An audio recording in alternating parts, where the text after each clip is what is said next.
TCP start कर रहे हैं। पिछली क्लास में हम लोग यूडीपी डिस्कस कर चुके हैं। आपको मालूम है कि यूडीपी प्रोटोकॉल के अपने एडवांटेजेस हैं और अपने ड्रॉबैक्स भी हैं। तो जो मेन ड्रॉबैक अगर आप देखें यूडीपी का, तो यूडीपी में ड्रॉबैक ये है कि वो रिलायबल डिलीवरी आपको ऑफर नहीं करता। ओके, सो अगर आपको ट्रांसपोर्ट लेयर पर रिलायबल डिलीवरी रिक्वायर्ड है, देन आपके लिए अल्टरनेट ऑप्शन है टीसीपी। फुल फॉर्म है टीसीपी की, transmission control protocol.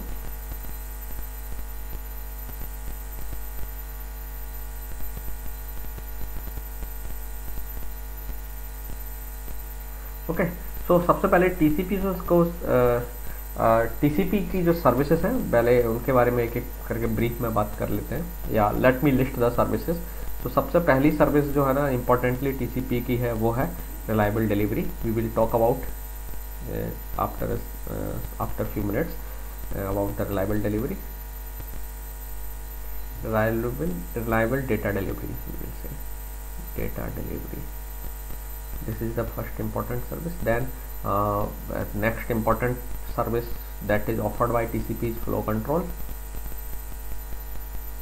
and then another is error control. Sometimes दोनों को हम joint करके भी बोलते हैं, flow control and error control. So that is the service error control. And then next जो सर्विस है TCP की, that is congestion control. बाकी सेगमेंटेशन एंड जो fragmentation and assembly, that is also service. Multiplexing, demultiplexing, वो दोनों में ही है TCP और यूडीपी में, तो वो हम डिस्कस कर चुके हैं। So these are the main services that are offered by TCP. So let's first talk about what is reliable data delivery and why this service is very important. Okay, so actually क्या है कि suppose there is a computer that is connected on internet and it is the sender actually, or you can call it source. So it is running some process here, let's say some process P1 is running, and there is another machine. This is a part of this machine is part of some network, and another machine is there which is also a part of some network or internet.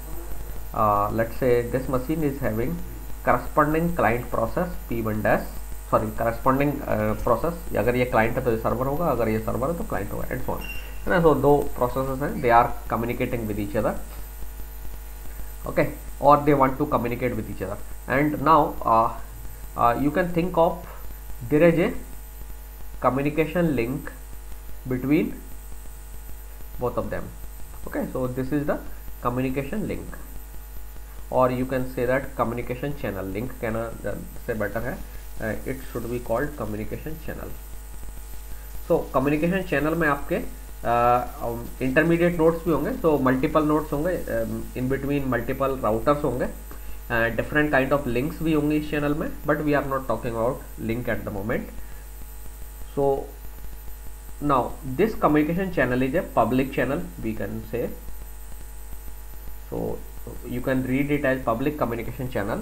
तो इस channel को public communication channel कहने का मतलब ये है कि lot of people are accessing this channel, और anybody can access this channel, and generally जो पब्लिक कम्युनिकेशन चैनल है दैट इज अनसिक्योर चैनल। तो ये जो चैनल है ये अनसिक्योर है, and it is also unreliable, ठीक है। सो सिक्योरिटी की बात तो हम यहाँ नहीं करेंगे, वो क्रिप्टोग्राफी के डोमेन में आ जाता है। हमारे लिए जो इम्पोर्टेंट पार्ट है वो है अनरिलायबल चैनल। सो ये जो चैनल है अनरिलायबल नेचर का है। सो अनरिलायबल से मतलब मेरा ये है कि ये जो चैनल है, जब आप यहाँ से कुछ बिट्स इस चैनल पर ट्रांसमिट करने के लिए भेजते हैं, सो सम बिट्स में be changed because this channel have some noise, जो एक्सटर्नल नॉइज है वो इसमें इंट्रोड्यूस हो सकता है, ठीक है, और एक्सटर्नल इंटरफेरेंस आप बोल सकते हैं। So this channel can receive external noise from some external sources, like कोई इलेक्ट्रोमैग्नेटिक फील्ड्स है जो किसी इलेक्ट्रोमैग्नेटिक डिवाइस की वजह से जनरेट हो रहा है, या इलेक्ट्रिक मोटर की वजह से जनरेट हो रहा है, या जो इंटरमीडिएट राउटर्स हैं उनमें डेटा कॉपी, इनपुट से आउटपुट में कॉपी मतलब ट्रांसफ़र होने में बिट्स में कुछ एरर आ सकती हैं। लिंक्स में भी कुछ लिंक्स वायरलेस लिंक हो सकती हैं, तो वायरलेस लिंक ऑटोमेटिकली अनरिलायबल होती है क्योंकि वायरलेस कम्युनिकेशन के में जो एरर के चांसेस हैं वो ज़्यादा होते हैं। सो जब इस आप चैनल से डेटा ट्रांसमिशन कराना चाहते हैं तो ओबियसली आपको एक ट्रांसपोर्ट लेयर प्रोटोकॉल की ज़रूरत होगी जो ट्रांसपोर्ट करेगा।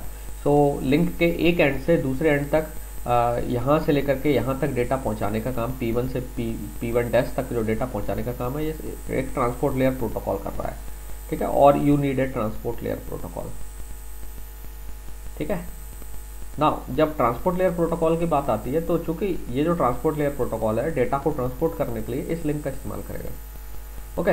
और मैंने कहा कि ये लिंक अनरिलायबल है। सो अनरिलायबल का मतलब ये है कि जब आप यहाँ से कुछ बिट्स को ट्रांसमिट करेंगे इस लिंक से इस प्रोसेस की तरफ भेज रहे हैं, तो इन बिटवीन ये नॉइज़ की वजह से या राउटर्स पर इंटरनल एरर्स की वजह से आपकी कुछ बिट्स चेंज हो सकती हैं, ओके। आपके जो पैकेट्स हैं एक पैकेट में या मल्टीपल पैकेट्स में भी बिट्स चेंज हो सकती हैं, it depends on the error, ठीक है। सो एरर में भी आपकी दो तरीके की होती है, एक है सिंगल बिट एरर, एक ही बिट की एरर जनरेट हुई, और वर्स्ट एरर। सो वर्स्ट एरर में क्या होता है, एक साथ कंटिन्यूसली मल्टीपल बिट्स जो है ना आपकी चेंज हो जाती हैं, ओके। सो सिंगल बिट एरर से क्या होता है, एक ही बिट चेंज होती है। वर्स्ट एरर में क्या होता है, मल्टीपल बिट्स चेंज हो जाती हैं। और ज़्यादातर जो आपका जो एरर आती है नेटवर्क में वो वर्स्ट एरर होती है। वर्स्ट मतलब मोर देन वन बिट्स जो है ना कंटिन्यूसली चेंज हो जाती हैं। सो चेंज होने का मतलब अगर बिट 0 है तो 1 हो गया, 1 है तो 0 हो गया। और आपको मालूम है जब बिट्स चेंज हो जाएंगे तो पैकेट में डेटा का मीनिंग बदल जाएगा, है ना। सो now this is one hindrance in the reliable delivery of the data, okay। so now इस चैनल पर आप reliable delivery चाहते हैं। so reliable delivery का मतलब है प्रोसेस जो P1 ने जो डेटा भेजा था एज इट इज वो P1 डैश तक पहुंच जाना चाहिए। अगर ऐसा है एज इट इज से मतलब उसी सीक्वेंस में और एग्जैक्टली वही बिट्स पहुंचना चाहिए और वो बिट्स फ्लिप नहीं होना चाहिए, चेंज नहीं होना चाहिए, कोई भी बिट एक भी बिट चेंज नहीं होना चाहिए। तो अगर ऐसा है तो हम कहते हैं कि रिलायबल डिलीवरी ऑफर हो रही है। सो रिलायबल डिलीवरी का मतलब है the bits should reach to the destination intact and in sequence, okay. So reliable delivery means bits should reach at the destination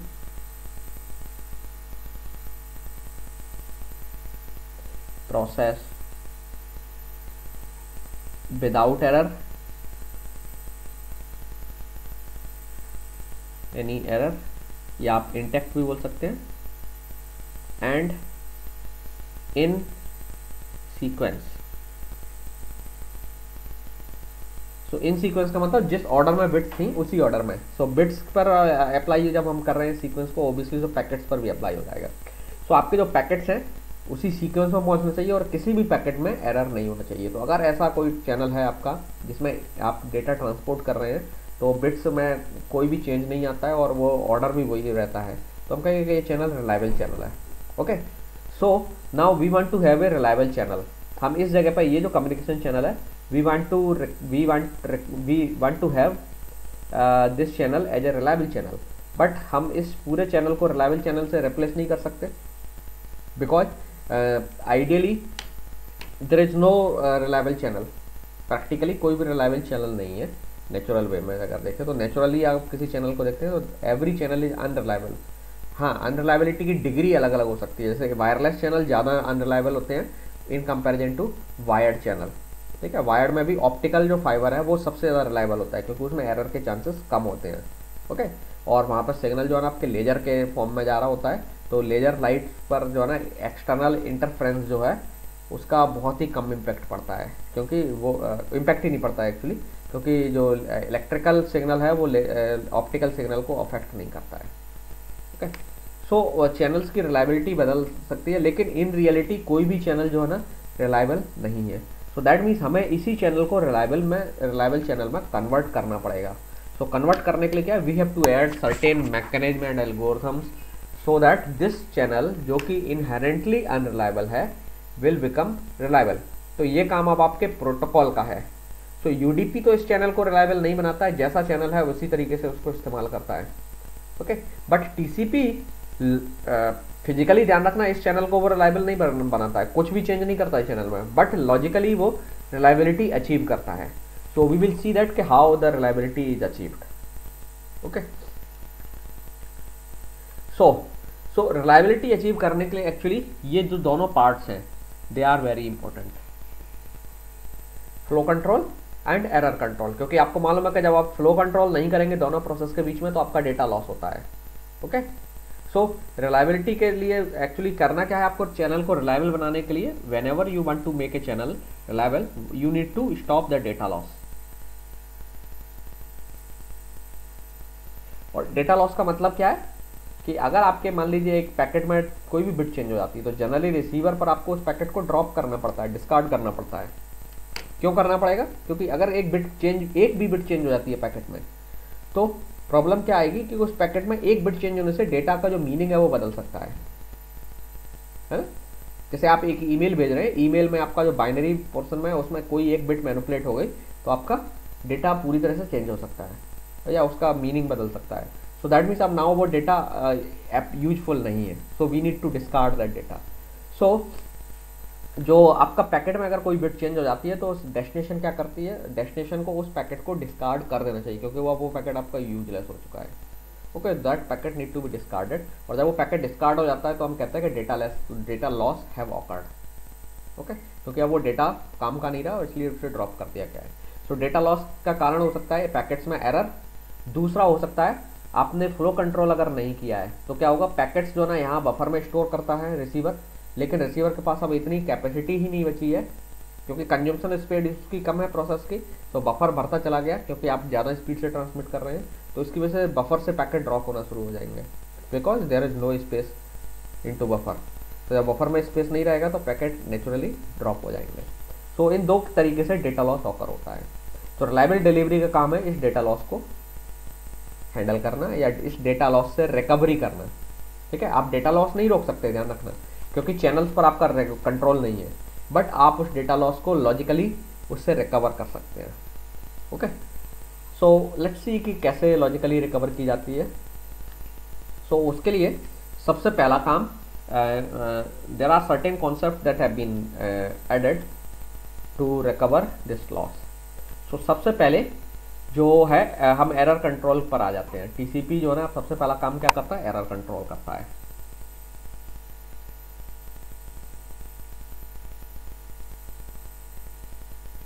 ठीक है, नाउ एरर कंट्रोल पर हम थोड़ी देर में मतलब नेक्स्ट जो लेयर हम पढ़ेंगे तब उसमें डिटेल में आएंगे, जो आपकी डेटा लिंक लेयर है, क्योंकि एरर कंट्रोल वहाँ भी होता है और सारे कॉन्सेप्ट जो वहाँ एप्लीकेबल होते हैं वो यहाँ भी एप्लीकेबल हैं। तो एरर कंट्रोल पर अभी मैं यहाँ डीप में नहीं जाऊँगा, but I will just try to make you understand कि एरर कंट्रोल का क्या रोल है। सो एरर कंट्रोल में हम क्या करते हैं कि जैसे सपोज ये आपका एक पैकेट है जिसमें आपका डेटा है। ठीक है, सो हम इस डेटा को एक फंक्शन को पास करते हैं जिसे हम एरर कंट्रोल फंक्शन कहते हैं या एरर कंट्रोल एल्गोरिथम। सो वो जो एरर कंट्रोल एल्गोरिथम है इट विल कंप्यूट समथिंग जिसे हम जनरली बोलते हैं रिडंडेंसी, टेक्निकली रिडंडेंसी।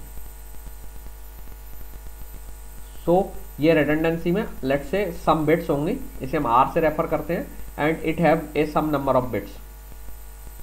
सो जनरली ये रिडंडेंसी इट में हैव अगर डेटा में n बिट्स हैं and suppose these are m bits. तो आपने क्या किया, आप जो डेटा d भेज रहे हैं जिसमें n बिट्स हैं, तो आपने क्या किया, एक function 1 minute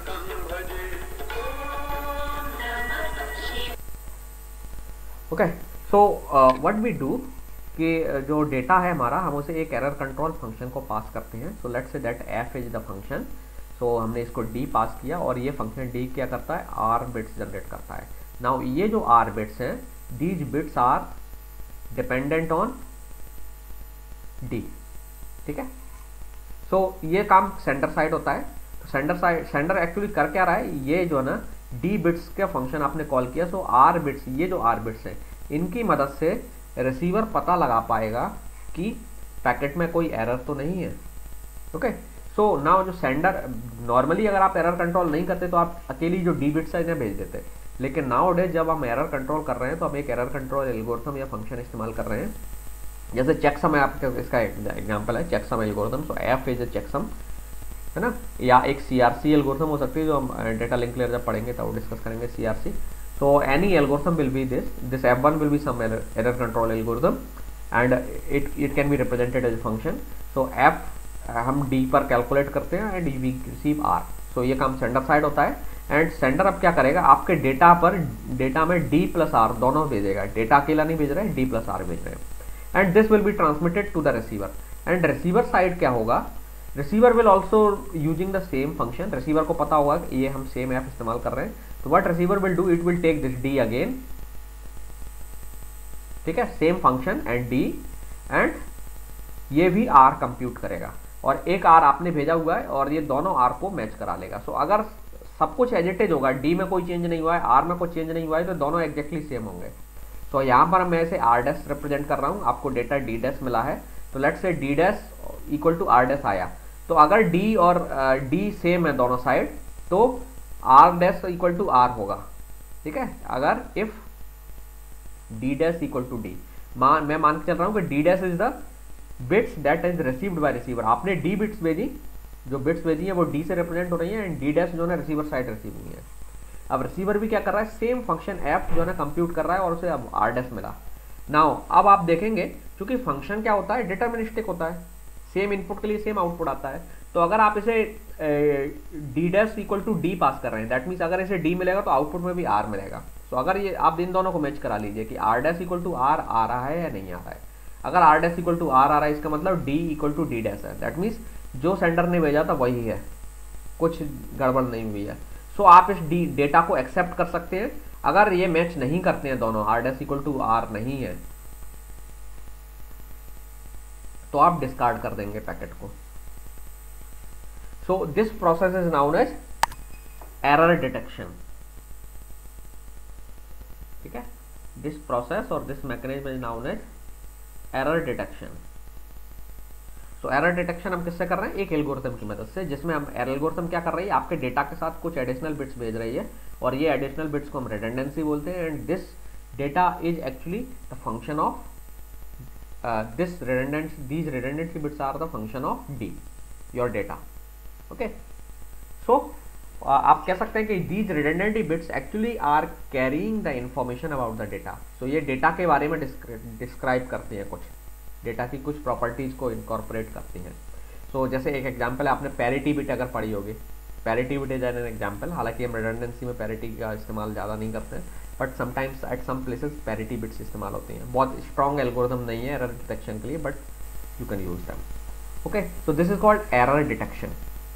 so error control के लिए सबसे पहला काम क्या करना है आपको, रिलायबिलिटी अचीव करने के लिए जो पहली स्टेप है वो है आपकी एरर डिटेक्शन करना, ओके।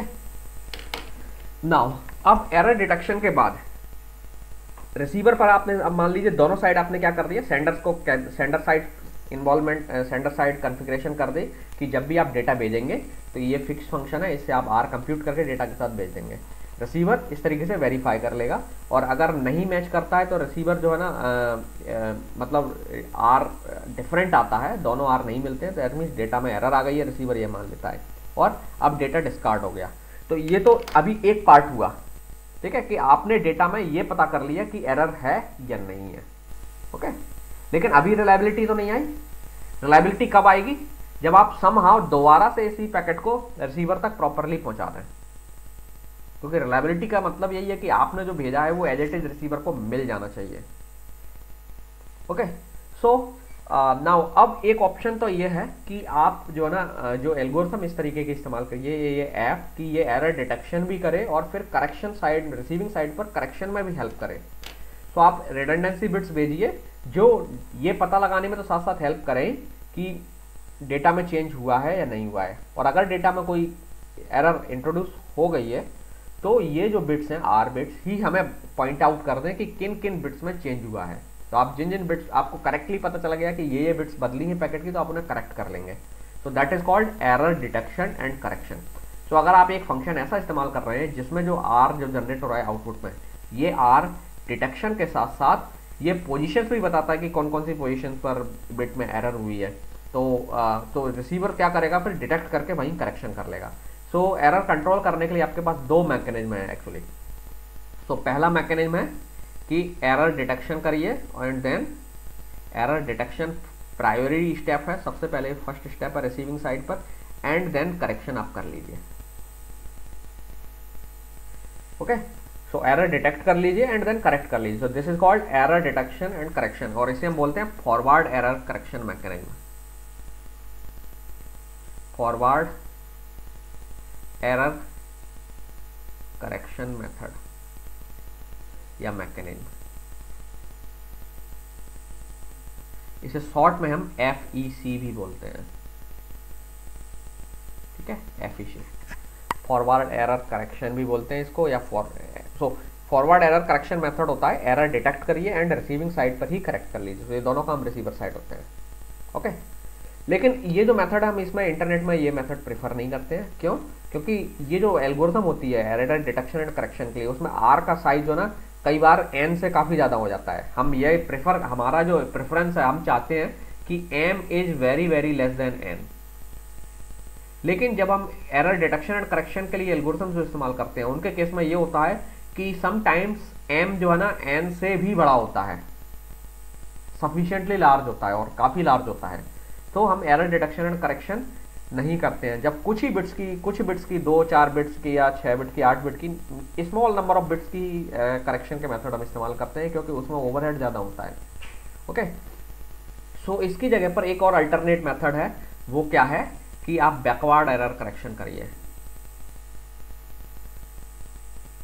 बैकवर्ड एरर करेक्शन,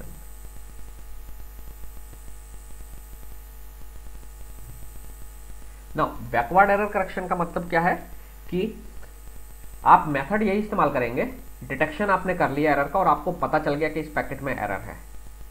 तो अब आप क्या करेंगे, आप सेंडर में फंक्शनलिटी इनेबल करिए कि sender will tell, sorry receiver में फंक्शनलिटी इंप्लीमेंट करिए कि रिसीवर देखेगा कि एक पैकेट में अगर एरर है तो उसे डिस्कार्ड कर दिया उसने, एंड डिस्कार्ड करने के बाद वो आगे यही नहीं रुकेगा। अब it will tell the sender कि इस पैकेट में एरर है और इसे आप रीट्रांसमिट करिए, मतलब फिर से भेजिए। ओके, सो इसके केस में सेंडर रिसीवर क्या कह रहा है, receiver is requesting for retransmission. So आप इसमें एरर डिटेक्शन कर रहे हैं पहले तो रिसीवर साइड पर, मतलब रिसीवर ने एरर डिटेक्शन किया एंड देन रीट्रांसमिशन के लिए रिक्वेस्ट की।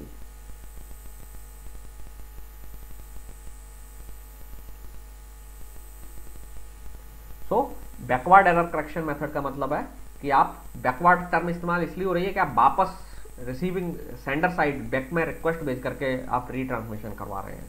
That is called backward, that's why it is called backward error correction. Okay, so इसमें एरर करेक्शन कैसे करवा रहे हैं हम, रीट्रांसमिशन की मदद से, मतलब उसी पैकेट को हम सेंडर को बोल रहे हैं कि दोबारा भेजिए। तो अब हो सकता है कि हाई चांसेस हो कि पैकेट में कोई एरर ना आए। कई बार एरर जो है ना लॉन्ग टाइम तक नहीं रहती है, एरर स्पॉन्टेनियस होती है, एकदम से एरर जनरेट हुई और अगली जरूरी नहीं है सारे पैकेट्स में एरर आए। तो बस्ट एरर जो होती है लॉन्ग टर्म के लिए एरर नहीं होती है, स्पॉन्टेनियस होती है, कुछ टाइम के लिए, है ना, बबल की तरह। सो स्पॉन्टेनियस, सो ऐसे चैनल जिसमें एरर स्पॉन्टेनियस होती है, वहां पर हम ये काम जो है ना बैकवर्ड एरर करेक्शन मेथड को प्रेफर करते हैं। ओके, स्पॉन्टेनियस होती है और रेयर होती है। सर जैसे हम लोग वायर्ड नेटवर्क में भी बैकवर्ड को ही एरर, बैकवर्ड एरर करेक्शन को ही प्रेफर करते हैं। फॉरवर्ड की जगह वही मैं बात करने जा रहा हूँ। सो वायर्ड नेटवर्क में एक्चुअली क्या होता है कि एरर के चांसेस कम होते हैं, प्रोबेबिलिटी कम होती है एरर होने की। ओके, एंड स्पॉन्टेनियस तो चाहे वायरलेस हो या वायर्ड हो, लॉन्ग टाइम तक एरर नहीं चलती है। हालांकि वायर्ड में थोड़े कुछ सेकंड्स के लिए एरर हो सकती है, लेकिन जनरली एरर जो है ना स्पॉन्टेनियस होती है, लॉन्ग टाइम तक नहीं रहती है, क्योंकि जो डिस्टर्बेंस है वो कई बार टेम्परेरी आता है। सो जब स्पॉन्टेनियस एरर हो और वो जो एरर के चांसेस भी कम हो ऐसे चैनल में, तो वहाँ पे हम प्रेफर करते हैं कि बैकवर्ड एरर करेक्शन ही किया जाए, क्योंकि आपको मालूम है कि बहुत कम पैकेट्स के रीट्रांसमिशन की जरूरत पड़ेगी। हाँ, लेकिन ये जरूर देखना पड़ेगा कि चैनल की कंडीशन ऐसी हो, जैसे वायर्ड केस में कई बार अक्सर होता है कि वहाँ पे चैनल्स की कंडीशन ज़्यादा पुअर होती है और आपको बार बार एरर्स आती है, तो वहाँ पे कई बार रीट्रांसमिशन नुकसानदायक हो सकता है। लेकिन हमारे पास फिर कोई अल्टरनेट ऑप्शन नहीं होता है, क्योंकि फॉरवर्ड एरर करेक्शन जो मेथड्स हैं they are they require very much overhead, बहुत ज़्यादा ओवरहेड उनको चाहिए होता है, एडिशनल बिट्स जो ना ज़्यादा भेजना पड़ती है, रिडंडेंसी बिट्स का साइज ज़्यादा होता है, तो हम बैकवर्ड एरर करेक्शन ही प्रेफर करते हैं ज़्यादातर चैनल्स में। इवन वायरलेस चैनल्स में भी हम बैकवर्ड एरर करेक्शन ही यूज़ करते हैं, हम रीट्रांसमिशन के लिए रिक्वेस्ट करते हैं सेंडर को, ठीक है। सो सर, हाँ सर मतलब ये वाला सर ऐसा सिचुएशन है क्या कि सर कभी कभी हम लोग कोई वेब पेज एक्सेस करते हैं तो सर उसका CSS पार्ट जो है वो नहीं लोड हो पाता है, तो मतलब अजीब टाइप का पेज हो जाता है, और जैसे ही पेज को फिर रिफ्रेश करते हैं तब वो पेज पूरा फिर से अच्छे से खुल जाता है सर। वो तो हाँ, रिफ्रेश का मतलब आप जब रिफ्रेश कर रहे हैं तो दोबारा रिक्वेस्ट भेज रहे हैं पैकेट को दोबारा से डाउनलोड करने के लिए। ओके नहीं सर, वो क्यों डाउनलोड होता है सर? हैं? नहीं सर, वो HTML का बेसिक लोड करता है, बाद में वो फिर से सेंडर साइड करके फिर से पूरा CSS फाइल डाउनलोड होता है। हाँ तो वो तो आप रिक्वेस्ट ही तो कर रहे हैं, रिफ्रेश का मतलब दोबारा डाउनलोड हुआ ना आपका, जब दोबारा नहीं होता सर, पहले HTML डाउनलोड होता है उसके बाद CSS आता है।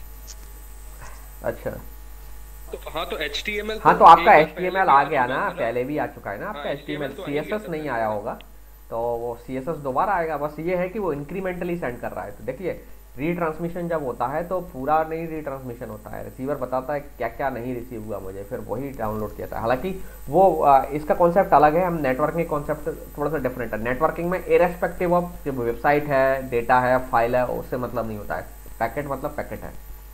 ओके, तो हम उसमें डिफ्रेंशिएट नहीं करते हैं कि CSS डाउनलोड हो रहा है या क्या हो रहा है। नेटवर्किंग में हम केवल पैकेट लेवल की बात करते हैं। तो पैकेट में इट कैन बी एनीथिंग, ठीक है। सो वो दोनों कॉन्सेप्ट में थोड़ा बहुत आप सिमिलरिटी देख सकते हैं, but that is not both things are not similar. वो एक अलग चीज़ है। हालांकि वहाँ भी वो अप्रोच है, वो सर्वर क्लाइंट सर्वर वो डेटा को मतलब डेटा का रीट्रांसमिशन कम करने के लिए वो जनरली वही चीज़ मांगते हैं जो नहीं रिसीव हुई है क्लाइंट को।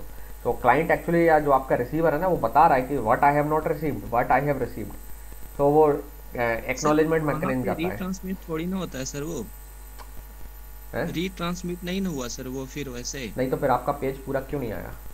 रिफ्रेश आपको क्यों करना पड़ रहा है? पहले का जो साइट सर मतलब आप हर पेज को रिफ्रेश करना पड़ेगा आपको, तभी डाउनलोड होता है पेज पूरा? नहीं सर, रिफ्रेश नहीं होता। अब पहले क्या ना, आपका जो नया वेब पेज आया ना, उसमें पहले से अगर पेज मेरा फुली मेरा नेटवर्क स्लो है तो वो पहले बेसिक HTML डाउनलोड करता दिखाता है, उसके बाद वो CSS आता है। हाँ वो एक अलग चीज़ है। आप कह रहे हैं कि वो डाउनलोड ही नहीं हुआ तब, ठीक है। वो स्लो कनेक्शंस के लिए जो ऑप्टिमाइजेशन होता है वेबसाइट्स में, that is I know. Okay, slow connections में क्या होता है, पहले बेसिक ही चीज़ भेजी जाती है, जो रिक्वायर्ड नहीं है उसे नहीं भेजा जाता है। ओके, तो बेसिक्स ही भेज जाते हैं। कई बार जो वीडियो फाइल में है या हैवी कंटेंट्स हैं वो ऑन डिमांड भेजे जाते हैं, जब यूज़र डिमांड करता है तो भेजा जाता है, नहीं तो नहीं भेजा जाता है। पेज को रिफ्रेश करना और दोनों चीज़ों में डिफरेंस है, ध्यान रखना है आपको। जब आप मोबाइल जो वेबसाइट्स हैं, जैसे आप मोबाइल्स में जो वेबसाइट्स शो करते हैं, तो मोबाइल वेबसाइट्स में भी क्या होता है कि क्योंकि मोबाइल्स में ज़्यादातर शुरू में जो कनेक्शन होता था वो स्लो होता था। नाउडेज कनेक्शन की स्पीड काफ़ी है, लेकिन स्टिल कई जगह में जो ना ऐसा भी होता है कि नेटवर्क्स में कि जहाँ पर स्पीड कम है, तो वहाँ पर पहले जो है basic materials, it is applicable for every kind of communication, जहाँ पर जो मिनिमम है वो पहले डाउनलोड की सेंड किया जाता है। एंड अगर एडिशनल यूज़र कुछ क्लिक करता है, डिमांड करता है, जैसे आपको एक वीडियो व्यू करना है या कोई PDF डाउनलोड करनी है, तब आप क्लिक करते हो तब डाउनलोड होता है। जैसे आप कोई वेब पेज डाउनलोड करते हो ना अभी भी, तो ऐसा थोड़ी कि उसमें एक PDF की लिंक अवेलेबल है तो वो PDF आपके साथ वेब पेज के साथ आ जाती है। तो वो स्लो कनेक्शन के लिए जनरली सारे सर्वर और क्लाइंट्स जो है ऑप्टिमाइजेशन करते हैं, दैट इज सेपरेट थिंग। ये एरर कंट्रोल और उससे इसका कनेक्शन नहीं है। हाँ, आप ये कह रहे थे कि आप जब पेज आपने वेबसाइट खोली, पूरा कंटेंट नहीं आए, तब आप रिफ्रेश करते हो, तो एक तरीके से क्लाइंट जो है रिक्वेस्ट कर रहा है कि these contents have not delivered, so please deliver that, तो वो ऑटोमेटिक रिक्वेस्ट जाती है। हालांकि दोनों में यहाँ इनके कॉन्सेप्ट से उसका ज़्यादा लेना देना नहीं है, but that is a kind of re-request of the something that have not been received.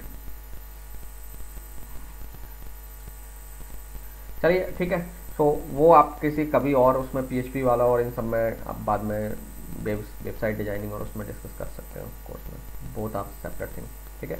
तो यहाँ पर मैं रीट्रांसमिशन की बात कर रहा हूँ। तो जो वायर्ड चैनल है उसमें एरर की प्रोबेबिलिटी बहुत लो होती है, तो इसलिए रीट्रांसमिशन हम अफोर्ड कर सकते हैं। ओके, समटाइम्स कभी कभी हो सकता है जब वायर्ड नेटवर्क की कनेक्शन कंडीशन खराब हो तो रीट्रांसमिशन थोड़ा सा कॉस्टली हो सकता है, but it is rarely happens. Okay, so generally read backward जो एरर करेक्शन मेथड है या बैकवर्ड एफईसी, इसको हम बीईसी बोलते हैं, बैकवर्ड एरर करेक्शन मेथड को बीईसी शॉर्ट में, ठीक है, सॉरी बीईसी। सो बीईसी मेथड ज़्यादा एफिशिएंट है फॉरवर्ड एरर करेक्शन से। नाउ समटाइम्स क्या होता है, कई ऐसे सिचुएशंस भी हो सकती हैं, कई ऐसे कम्युनिकेशन चैनल्स हो सकते हैं जहाँ पे बैकवर्ड एरर करेक्शन पॉसिबल ही नहीं हो, क्योंकि बैकवर्ड एरर करेक्शन के लिए आपने ध्यान दिया होगा एक इंपॉर्टेंट रिक्वायरमेंट है कि रिसीवर या जो है receiver party will inform to the sending party that I have not received these packets. कोई अगर पैकेट उससे रिसीवर को नहीं मिला है तो एक फीडबैक मैकेनिज्म इज रिक्वायर्ड, जिसे हम बोलते हैं एक्नॉलेजमेंट, ठीक है। सो एरर करेक्शन के साथ अगली जो इंपॉर्टेंट प्रॉपर्टी है वो या एक एडिशनल मैकेनिज्म जो आपको अब इम्प्लीमेंट करना पड़ेगा रिसीवर साइड, वो है एक्नॉलेजमेंट। सो एक्नॉलेजमेंट मैकेनिज्म के थ्रू रिसीवर बताता है, we will talk see that के एक्नॉलेजमेंट क्या होता है थोड़ी देर में। एक्नॉलेजमेंट मैकेनिज्म के थ्रू रिसीवर बताता है सेंडर को कि कौन सा पैकेट उसे मिला है। सो जनरली वो जो पैकेट मिला है उसके बारे में तो वो नहीं कहता है, लेकिन जो पैकेट्स नहीं मिले हैं उनको वो जनरली बताता है। So acknowledgement, we will come to that acknowledgement कैसे किया जाता है पैकेट्स का जब हम टीसीपी में आएंगे। सो टीसीपी एक्नॉलेजमेंट को यूज़ करता है, इवन एक्चुअली जितने भी रिलायबल प्रोटोकॉल हैं, सो एक्नॉलेजमेंट सेंड करना it is a very important concept and every protocol that implements reliable delivery requires acknowledgement, ठीक है। अब एक्नॉलेजमेंट करने के तरीके कई सारे हो सकते हैं। ओके, सो जो मैं कह रहा था कि बैकवर्ड एरर करेक्शन उस जगह पर ही हम लगा सकते हैं जहां पर दोनों साइड से कम्युनिकेशन पॉसिबल हो, that means by directional channel होना चाहिए आपका। So it's important requirement is that channel should be by directional, वहां पर हम ये ट्रांसमिशन मैकेनिज्म लगा सकते हैं। लेकिन अगर एक चैनल आपका यूनिडायरेक्शनल हो, यूनिडायरेक्शनल मतलब सेंडर केवल सेंड कर सकता है, रिसीवर कुछ नहीं भेज सकता, तो वहाँ पे हमें मजबूरी में फिर फॉरवर्ड एरर करेक्शन ही लगाना पड़ेगा। जैसे रेडियो ट्रांसमिशन, आपका रेडियो केवल सिग्नल रिसीव करता है, it can not tell anything to the radio station, है ना। सिमिलरली टेलीविजन ट्रांसमिशन वो वन वे ट्रांसमिशन है। तो टेलीविजन में आपकी जो डिवाइस है उसके पास केवल रिसीवर होता है, it does not have transmitter. Okay, so ऐसी डिवाइसेस के बीच में ही हम बैकवर्ड एरर करेक्शन लगा सकते हैं जहाँ दोनों ट्रांसमीटर रिसीवर का फंक्शन कर सकते हैं, या ये कहिए जो कम्युनिकेशन है दोनों डायरेक्शन में पॉसिबल है। तो फॉरवर्ड एरर करेक्शन कई जगह पे हमें मजबूरी में लगाना पड़ सकता है जहाँ पे वन वे कम्युनिकेशन पॉसिबल हो, that means sender to receiver only. क्योंकि फिर वहाँ जब रिसीवर जब कुछ भी रिक्वेस्ट सेंडर को भेज ही नहीं सकता है, कम्युनिकेट कर ही सकता है, तो आपके पास फिर एक ही ऑप्शन बचता है, फॉरवर्ड एरर करेक्शन करिए। तो समटाइम फॉरवर्ड एरर करेक्शन भी हम एक लिमिट से वो ज़्यादा नहीं कर सकते, कुछ ही बिट्स की एरर को मतलब हैंडल कर सकते हैं, ज़्यादा नहीं कर सकते। हाँ, बैकवर्ड एरर करेक्शन में हम जो टू वे चैनल्स जितने भी हैं, बाई डायरेक्शनल चैनल्स हैं, वहाँ हम इस्तेमाल करते हैं। सो इंटरनेट में या वायरलेस नेटवर्क्स में almost all kind of networks on the internet that are connected to the internet uses backward error correction mechanism, ठीक है। सो मैंने पहले बताया कि रिलायबिलिटी के अचीव करने के सबसे पहला काम आपको क्या करना पड़ रहा है, एरर कंट्रोल करना पड़ रहा है। ओके, सो एरर कंट्रोल के लिए आपको क्या करना पड़ेगा, आप पहले पैकेट में एरर डिटेक्ट करिए एंड देन अब रीट्रांसमिट भी करिए। ओके, सो नाउ रीट्रांसमिशन कैसे पॉसिबल होगा, सेंडर रीट्रांसमिशन तभी पॉसिबल होगा, सेंडर को कैसे पता चलेगा कि कौन सा पैकेट रिसीवर को मिला है कौन सा नहीं मिला है। That means how the sender will be able to know which packet has been received by the receiver successfully and which packet has not been received by the receiver successfully, तभी तो रीट्रांसमिशन होगा। सो retransmission के लिए requirement क्या है, retransmission is only possible when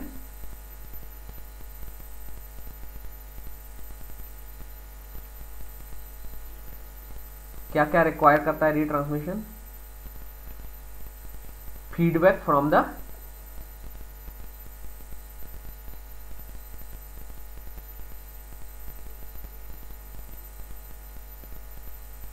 तो जब तक रिसीवर से फीडबैक नहीं मिलेगा आपको मतलब सेंडर को, तब तक सेंडर को कैसे पता चलेगा कि कौन सा पैकेट रीट्रांसमिट करना है ना। वन थिंग, इसके बाद चलिए मान लीजिए कि रीट्रांसमिशन के लिए अब आपको क्या क्या फैसिलिटीज इंप्लीमेंट करना पड़ेंगे। पहले चीज तो रिसीवर साइड पर हमें एक बफर रिक्वायर्ड होगा जो पैकेट्स को कुछ समय के लिए होल्ड करके रखेगा। Okay, so receiver will require some, वैसे भी बफर होता ही है रिसीवर के पास। Receiver will have some receiving buffer, और यहाँ पर जो पैकेट्स जो रिसीव कर रहे हैं उन सब में वो एरर कंट्रोल, एरर चेकिंग करेगा। Receiver will do error checking on in these packets. Now अब अगर मान लीजिए जब पैकेट्स रिसीव हुए तो जरूरी तो नहीं है सारे पैकेट्स में बिट्स चेंज हो, कुछ ही पैकेट्स में करप्शन आएगा, कुछ ही पैकेट्स करप्ट होंगे। तो रिसीवर जो है ना कैसे बताएगा कि कौन से पैकेट में एरर आई है?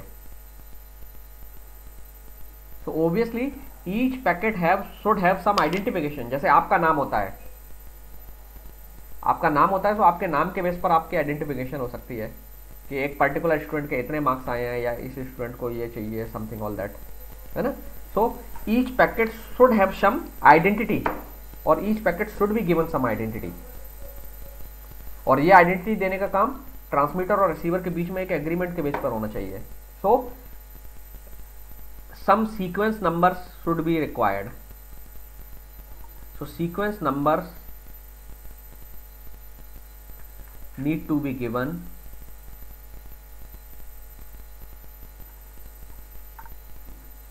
to the packets।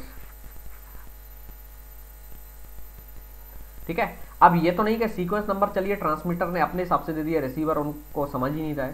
So sequence numbers की अंडरस्टैंडिंग दोनों को होना चाहिए, ट्रांसमीटर को। आप कह रहे हो सीक्वेंस नंबर 10, अब सीक्वेंस नंबर 10 का मतलब क्या हुआ?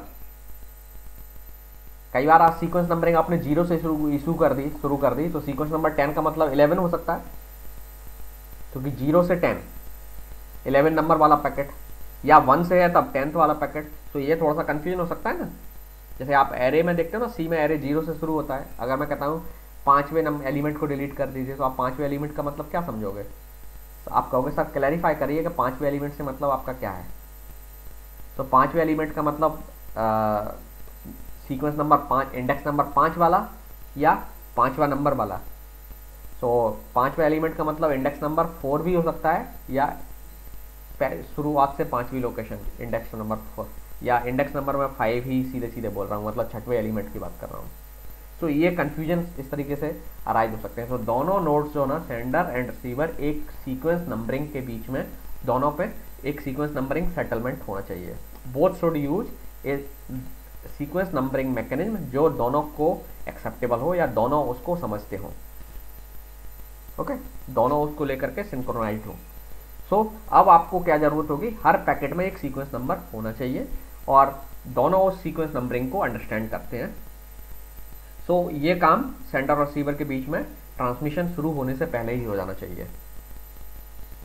ओके, तो अब क्वेश्चन आता है ये कब होगा? सो हम इस पर बाद में बात करेंगे। जब कनेक्शन सेटअप होता है तब ये दोनों एक्सचेंज कर लेते हैं कि मैं ये सीक्वेंस नंबर इस्तेमाल करूंगा, आप ये सीक्वेंस नंबर इस्तेमाल करिए। ओके, सो अब सीक्वेंस नंबर का जब प्रोविजन हो जाएगा तो रिसीवर बता सकेगा सेंडर को कि sequence number let's say S वाला या S1 वाला पैकेट मुझे नहीं मिला। ओके, नाउ अब एक्नॉलेजमेंट भी दो तरीके के होते हैं, पॉजिटिव एक्नॉलेजमेंट और नेगेटिव एक्नॉलेजमेंट।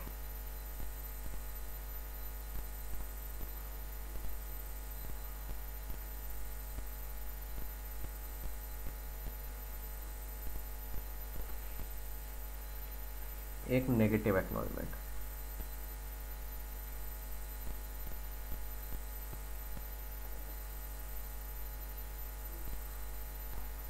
ठीक है। सो पॉजिटिव एक्नॉलेजमेंट का मतलब सिंपली AC के 10। सो AC के 10 का मतलब क्या है? मैं आप इसके AC ये जो है ना, इसके कई सारी इसको हम इंटरप्रिटेशन अलग अलग हो सकती है प्रोटोकॉल में, अभी हम देखेंगे इस पर। AC के 10, तो AC के 10 का मतलब ये हो सकता है कि मुझे पैकेट नंबर 10 मिल गया है, ठीक है। अगर मैंने लिखा नेगेटिव एक्नॉलेजमेंट NAC के 10, दैट मीन्स रिसीवर अगर NAC के 10 भेज रहा है, इसका मतलब है मुझे पैकेट नंबर 10 नहीं मिला है। तो जनरली हम दो तरीके के एक्नॉलेजमेंट मैकेनिज्म इस्तेमाल नहीं करते हैं। आपका जो TCP है वो जो एक्नॉलेजमेंट इस्तेमाल करता है वो ये है, अगर आपका पैकेट जो है ना TCP रिसीवर AC के 10 भेज रहा है तो इसका मतलब है कि up to sequence number 9 I have received, I am expecting और I am waiting for packet number 10, ठीक है। तो अगर एक्नॉलेजमेंट नंबर ये जो ना, तो इसके एक्नॉलेजमेंट जब हम भेजते हैं तो रिसीवर जो ना, एक तो आइडेंटिफिकेशन नंबर हो गया, ये जो ना आइडेंटिफिकेशन नंबर है, तो हमने सबसे पहले क्या करना पड़ेगा, रिलायबल डिलीवरी के लिए सीक्वेंस नंबर का प्रोविजन करना पड़ेगा। सीक्वेंस नंबर प्रोविजन के साथ आपको एक स्पेशल पैकेट डिजाइन करना पड़ेगा, कंट्रोल पैकेट हम जिसको बोलेंगे, that is called acknowledgement packet. So now you need to have a new packet format, that means you need to design acknowledgement packet।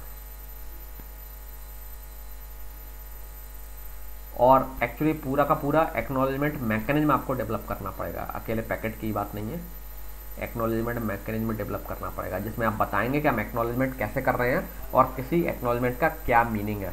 जैसे इसी एक्नॉलेजमेंट का मीनिंग ACK10 का meaning ये भी हो सकता है कि रिसीवर कह सकता है कि I have received packet up to packet number 10 और up to serial number 10। So ACK10 का मतलब एक तो ये हो सकता है कि रिसीवर इज सेइंग कि I have received sequence number 0, 1, 2 and so on 10, that means up to sequence number 10 तक मुझे ये पैकेट मिल गए हैं। एक तो मतलब ये हो सकता है, या एक मतलब ये भी हो सकता है ACK10 का कि 0 से लेकर के 9 नंबर तक के पैकेट मुझे मिल गए हैं and now I am waiting for packet number 10, so please send me 10। सो अगर ACK10 ये वाला इंटरप्रिटेशन आप इस्तेमाल कर रहे हैं या ये इंटरप्रिटेशन इस्तेमाल कर रहे हैं, ये डिपेंड करता है प्रोटोकॉल पर क्या आप लेके जा रहे हैं, ठीक है। तो कभी कभी TCP में बुक्स में भी आप देखेंगे तो दोनों में से अलग अलग मैकेनिज्म आपको कुछ जगह पे देखने को मिल सकता है, ठीक है। तो ज़्यादातर केस में ये वाला मैकेनिज्म जो है TCP एक्चुअली ये इस्तेमाल करता है, कुछ प्रोटोकॉल्स में ये देखने को मिल सकता है, हम ये वाला में लेके चलेंगे। सो TCP क्या करता है, एक्नॉलेजमेंट मैकेनिज्म इस्तेमाल करता है। उसमें एक्नॉलेजमेंट मैकेनिज्म में क्या है कि आपके एक एक्नॉलेजमेंट की एक फॉर्मेट है सेपरेट, ठीक है, एक्नॉलेजमेंट पैकेट की एक सेपरेट फॉर्मेट है। सो नाउ आपके पास एक नया और पैकेट है जिसको हम बोलते हैं एक्नॉलेजमेंट पैकेट, ओके।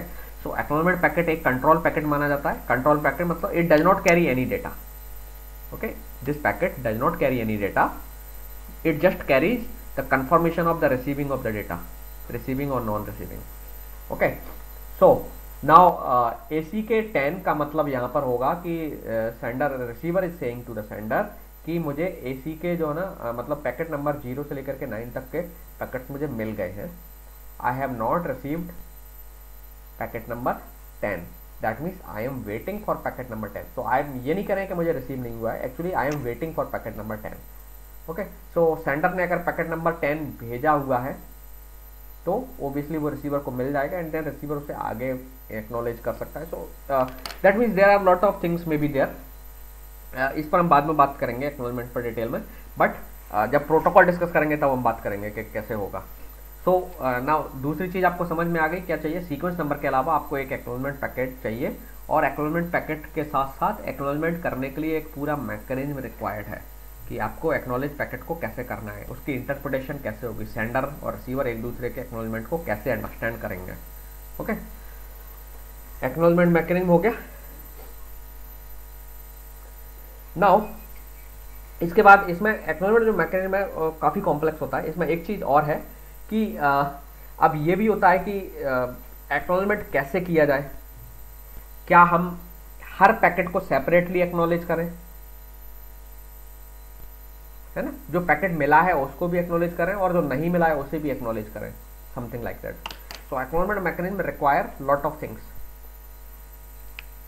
इसके साथ साथ नाउ अब समस्या एक और हो सकती है कि जब आप एक्नॉलेजमेंट भेज रहे हैं ना तो समटाइम्स आपका जैसे पैकेट लॉस हुआ है तो एक्नॉलेजमेंट भी तो लॉस्ट हो सकता है। So now your acknowledgement mechanism जो है it should also have certain mechanism और rules to handle the loss, detect and handle the loss of the acknowledgement also। कई बार क्या होता है, आपने मान लीजिए सेंडर ने एक पैकेट भेजा, आपको तो मिल गया, रिसीवर को मिल गया, लेकिन रिसीवर ने जो रिसीवर है उसने एक्नॉलेजमेंट तो भेज दिया लेकिन वो एक्नॉलेजमेंट किसी वजह से सेंडर को नहीं मिला। या कभी कभी ऐसा भी हो सकता है कि पैकेट आपने सेंड किया और पैकेट पूरा का पूरा लॉस हो गया। सो पैकेट लॉस एक्चुअली दो तरीके का होता है। एक तो होता है कि पैकेट रिसीवर के पास पहुंचा लेकिन उसमें कुछ एरर्स थी इसलिए रिसीवर उसे समझ नहीं पाया इसलिए उसने डिस्कार्ड कर दिया, that is one kind of packet loss. दूसरा तरीके का पैकेट लॉस ये हो सकता है कि पैकेट पूरी तरह से पहुंचा ही नहीं रिसीवर के पास, किसी राउटर पर ड्रॉप हो गया। कैसे ड्रॉप हो गया? कंजेशन की वजह से राउटर ने ड्रॉप कर दिया। तो आपको इन दोनों सिचुएशन में भी डिफरेंशिएट करना पड़ेगा कि आपने जो पैकेट भेजा है वो रिसीवर को मिला या नहीं मिला। क्योंकि अगर आपने पैकेट रिसीवर को भेजा है और वो रिसीवर को मिला, खराब कंडीशन में मिला, तो वो आपको एक्नॉलेजमेंट करके बताएगा, नेगेटिव या पॉजिटिव जैसे भी बताना होगा जो भी मैकेनिज्म, तो आपको पता चल जाएगा, ठीक है। लेकिन अगर आपने पैकेट भेजा ही नहीं है, मतलब भेजा तो लेकिन रिसीवर को मिला ही नहीं, तो वो रिसीवर तो एक्नॉलेजमेंट करने वाला नहीं है ना। यू कैन नॉट एक्सपेक्ट, जो चीज़ आप किसी को भेज रहे हैं और वो उसे मिली नहीं है, तो वो उसको कैसे एक्नॉलेज करेगा कि हाँ मुझे नहीं मिली, क्योंकि उसे तो पता ही नहीं है कि आप कुछ भेजने वाले थे, है ना। So that is the situation that you need to handle. दूसरा, आपने एक्नॉलेजमेंट भेजा, रिसीवर ने, पैकेट मिला, रिसीवर ने एक्नॉलेजमेंट भेजा, पैकेट डैमेज कंडीशन में मिला, तो एक्नॉलेजमेंट भी तो लॉस्ट हो सकता है। तो एक्नॉलेजमेंट लॉस्ट हो गया, तब आप क्या करोगे? रिसीवर तो मान के चल रहा है कि मैंने तो एक्नॉलेजमेंट कर दिया, लेकिन वो सेंडर को नहीं मिला है, तो इस सिचुएशन को भी आपको हैंडल करना पड़ेगा। तो टीसीपी में इन सब के लिए सॉल्यूशंस हैं, बट सो अंडरस्टैंडिंग इज, और नटसेल में जो ना समरी ये है कि you require an acknowledgement mechanism, ठीक है, good acknowledgement mechanism you require. Okay, so ये तो हो गया दो चीज़ें जो आपको रिलायबल डिलीवरी के लिए रिक्वायर्ड है। सीक्वेंस नंबरिंग रिक्वायर्ड है, ओके, सीक्वेंस नंबरिंग का पूरा एक मैकेनिज्म होना चाहिए, और सीक्वेंस नंबर आप इनफाइनाइट सीक्वेंस इस्तेमाल नहीं कर सकते, तो आपकी सीक्वेंस नंबर रोटेट होगी। सो सीक्वेंस नंबर के रोटेशन की वजह से अगर कुछ प्रॉब्लम आ रही है तो वो भी आपको हैंडल करना पड़ेगी, एक्नॉलेजमेंट मैकेनिज्म रिक्वायर्ड है। सो देन एक्नॉलेजमेंट के बाद रिसीवर फीडबैक आपका हो गया, अब आपको रीट्रांसमिशन की भी सर्विस रिक्वायर्ड है। तो दूसरी चीज, दो चीजें हो गई, अब तीसरा मैकेनिज्म आपको है रीट्रांसमिशन कैसे करना है। So now you require A retransmission mechanism. कौन सा पैकेट कब रीट्रांसमिशन करना है, कैसे रीट्रांसमिशन करना है, ये मैकेनिज्म आपको देखना पड़ेगा, ठीक है। तो retransmission mechanism will be required to achieve reliable delivery. और जब रीट्रांसमिशन आप कर रहे हैं तो ऑब्वियसली सेंडर को अपने पास भी बफर मेंटेन करना पड़ेगा। दैट मीन्स उसने जो पैकेट्स भेजे हैं और जो एक्नॉलेज नहीं हुए हैं, जिनका रिसीविंग का कंफर्मेशन नहीं आया है, उन सबकी कॉपी सेंडर को अपने पास मेंटेन करना पड़ेगी। सो दैट मीन्स नाउ आप सेंडिंग साइड भी आपको बफर रिक्वायर्ड होगा, जिसे हम सेंडिंग बफर बोलते हैं, ओके। सो रीट्रांसमिशन मैकेनिज्म में आप तो पहले तो एक प्रॉपर मैकेनिज्म भी चाहिए, कैसे रीट्रांसमिशन करना है, कब करना है, एंड इसके साथ साथ आपको पैकेट्स जो आपने सेंड कर दिए हैं जिनका एक्नॉलेजमेंट नहीं आया है उनकी कॉपी भी मेंटेन रखना पड़ेगी। So you require a sending buffer, sending buffer to keep the copies of unacknowledged packet.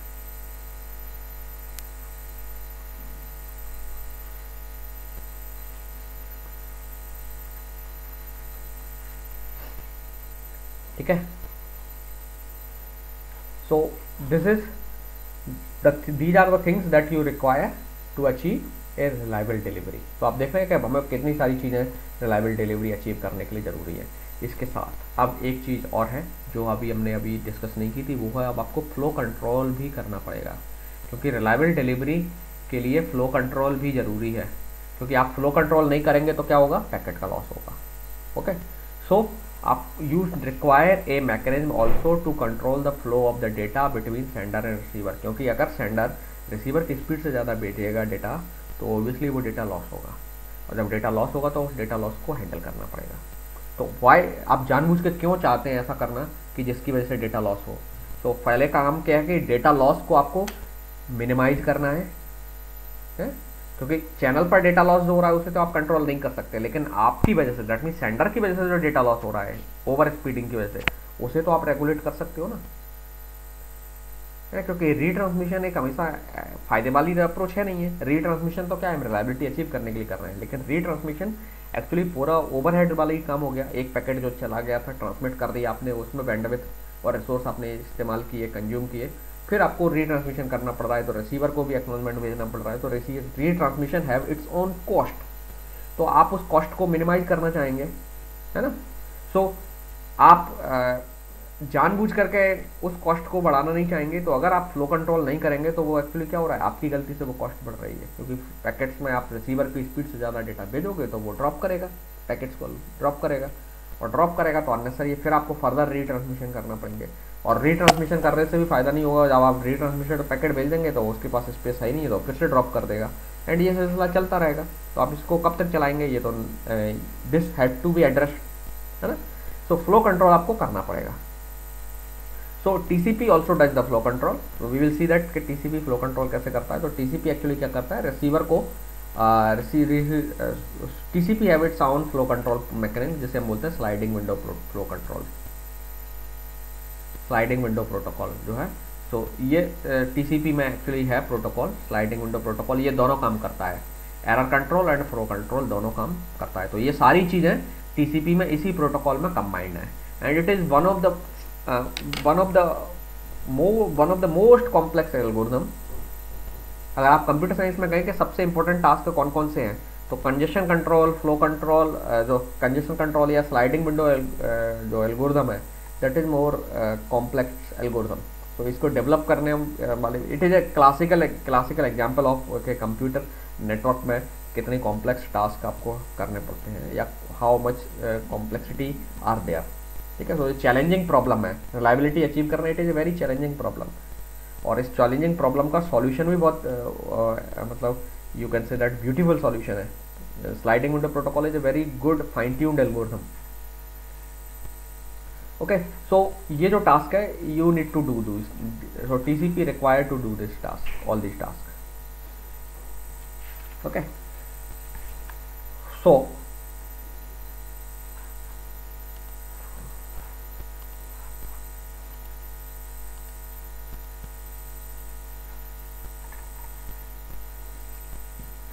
सबसे पहले हम TCP को समझने के लिए एक सबसे सिंपल प्रोटोकॉल समझते हैं, स्टॉप एंड वेट प्रोटोकॉल, जो फ्लो कंट्रोल करता है।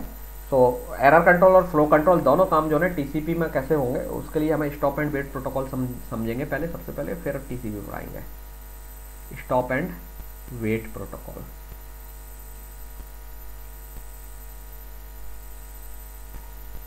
सो ये जो सारे टास्क थे ना, इन सबके करने के लिए एक तो इनिशियल प्रोटोकॉल था, वो that was stop and wait protocol.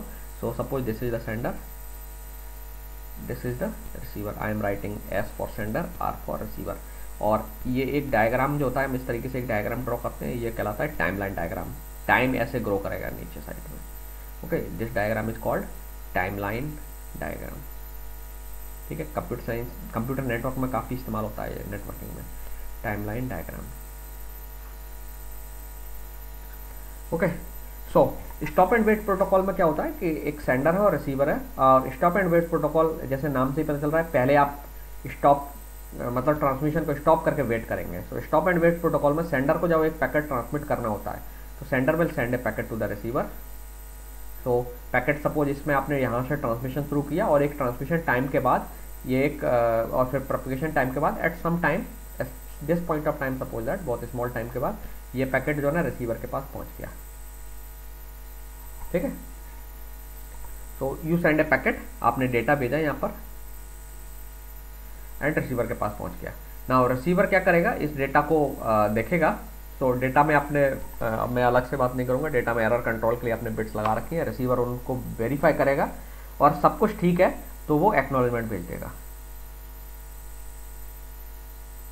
Okay, now आपने यहाँ देखा कि स्टॉप एंड वेट प्रोटोकॉल क्या करता है, सेंडर को एक बार में एक ही पैकेट अलाउ करता है, और सेंडर वेट करता रहेगा। दूसरा पैकेट वो तभी भेजेगा जब इधर से एक्नॉलेजमेंट मिल जाता है।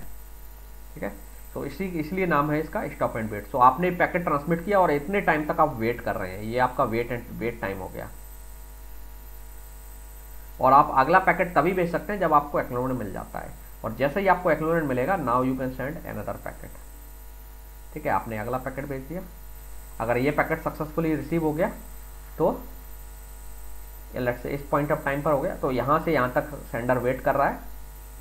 ओके, तो आप देख रहे हैं सेंडर ट्रांसमिट करने के बाद स्टॉप हो जाता है और फिर वेट करता है। So that's why this protocol is known as stop and wait protocol.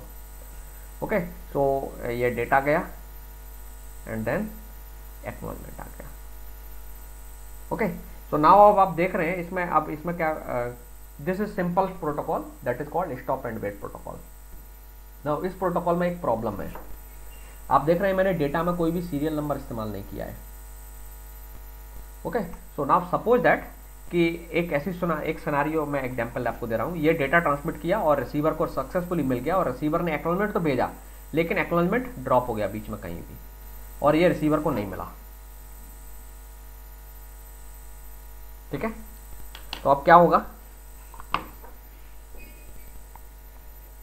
आप देखेंगे कि रिसीवर, जब तक रिसीवर एक्नॉलेजमेंट नहीं भेजता है तब तक सेंडर नया पैकेट भेजता नहीं है इस प्रोटोकॉल में। सो क्या होगा, ये इनफाइनाइट टाइम तक वेट करता रहेगा सेंडर, है ना, क्योंकि सेंडर क्या कर रहा है, जब तक वो ट्रांसमिट नहीं कर सकता अगला पैकेट जब तक रिसीवर ना भेज दे। सो यहाँ फ्लो कंट्रोल तो हो रहा है, लेकिन आपने फ्लो कंट्रोल के लिए चाबी रिसीवर के हाथ में दे दी है। रिसीवर एक तो एक्नॉलेजमेंट बता रहा है, तो रिसीवर चाहे तो अगर सेंडर की स्पीड ज़्यादा है तो वो रोक देता है। तो यहाँ पे वो रिसीवर जो है ना एक्नॉलेजमेंट करेगा तभी सेंडर भेजता है। लेकिन मान लीजिए रिसीवर एक्नॉलेजमेंट कर रहा है लेकिन एक्नॉलेजमेंट लॉस्ट हो गया, रिसीवर को मिला ही नहीं, सेंडर को मिला ही नहीं एक्नॉलेजमेंट, तो अब सेंडर क्या समझे इससे, सेंडर ये मानेगा कि या तो पैकेट लॉस हो गया है या फिर एक्नॉलेजमेंट लॉस हो गया है। लेकिन दोनों कंडीशन में से एक्चुअली क्या हुआ है, रिसीवर को, सेंडर को कोई आइडिया नहीं है। और इसी तरीके से रिसीवर को दूसरा पैकेट नहीं मिल रहा है तो रिसीवर भी आइडिया नहीं लगा पा रहा है क्या प्रॉब्लम है। रिसीवर ये सोच रहा है कि उसने नया पैकेट तो भेजा है सेंडर ने, लेकिन वो बीच में कहीं लॉस्ट हो गया इसलिए नहीं मिला है मुझे। या फिर वो ये भी मान के चल सकता है कि मैंने एक्नॉलेजमेंट भेजा है नहीं पहुंचा है। अब दोनों में से कौन सी सिनेरियो है, दोनों क्लियर नहीं है, बोथ आर कंफ्यूज्ड। समझ गए मैंने क्या बताया आपको। नाउ आपको इस पर सोच के आना है कि इनका समाधान क्या होगा। हालांकि आप बुक पढ़ेंगे तो समाधान तो मिल जाएगा, बट थिंक अबाउट दैट। सो अब नेक्स्ट क्लास में यहीं से आगे कंटिन्यू करेंगे। ओके, सो नेक्स्ट क्लास में स्टॉप एंड वेट थोड़ा सा डिस्कस करने के बाद हम सीधे सीधे टीसीपी प्रोटोकॉल पर आ जाएंगे। ओके, तो इसी से आगे हम कंटिन्यू करेंगे। और टीसीपी में मेन जो प्रोटोकॉल है वो स्लाइडिंग विंडो प्रोटोकॉल ही है। यही दोनों एरर कंट्रोल और फ्लो कंट्रोल दोनों काम कर रहा है। फिर बचेगा कंजेशन, तो कंजेशन हम बाद में डिस्कस करेंगे। Okay, okay, so let me close.